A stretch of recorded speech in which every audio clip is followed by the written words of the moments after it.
Good afternoon. This is Universal News Media. Today is March 17th, 2018.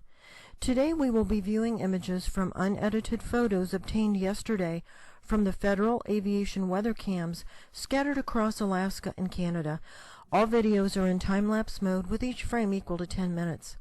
Our first image was viewed by the south-facing weather cam in Onvik, Alaska. We're starting to see this striped planet frequently as it gets closer and larger. In Barrow, Alaska, from the southwest-facing weather cam, not much appears to be going on, but notice the tiny white dot. That's the concealment jet that causes the oddly shaped reflections to swing across the screen, which we'll see in a moment. Just in case anyone doesn't see the jet, here's an arrow pointing to it. The jet carefully follows the planet that the sun will be eclipsing shortly.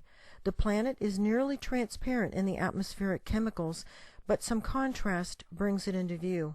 Also, notice the jet's reflection coming onto the screen from the lower right edge.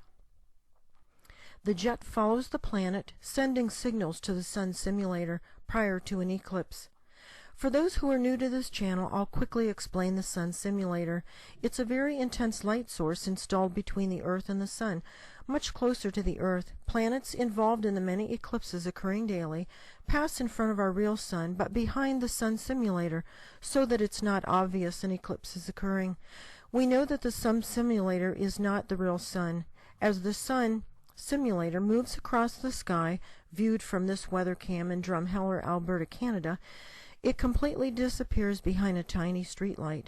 Most first graders know that our real sun could never be hidden by a tiny object like this. The sun simulator often has a black center, but not always, depending upon what mode it is in and at what angle it's being viewed. This black dot is not a camera anomaly. It casts its own reflection upon the water, as shown in these images from the southwest-facing weather cam at Gustavus Dock, Alaska. The southeast-facing weather cam in Buckland, Alaska, captured the striped planet. It is difficult to see without some contrast enhancement.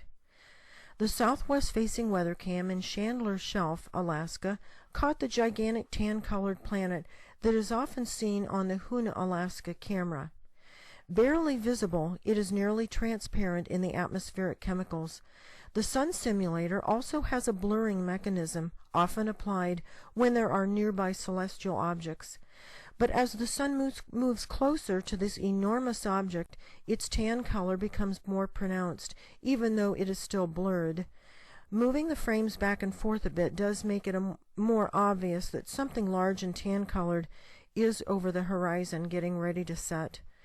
As the sun gets close to the tan-colored object, the sun simulator's glare stretches toward the tanned orb in a further attempt to conceal it. This huge object sets to the left of our sun every evening, causing a very red sky to the left of the real sunset. I don't know about other states, but in Ohio, our sky is very heavily chemtrailed at sunset to the left and to the right of the sun, and often over the sun itself.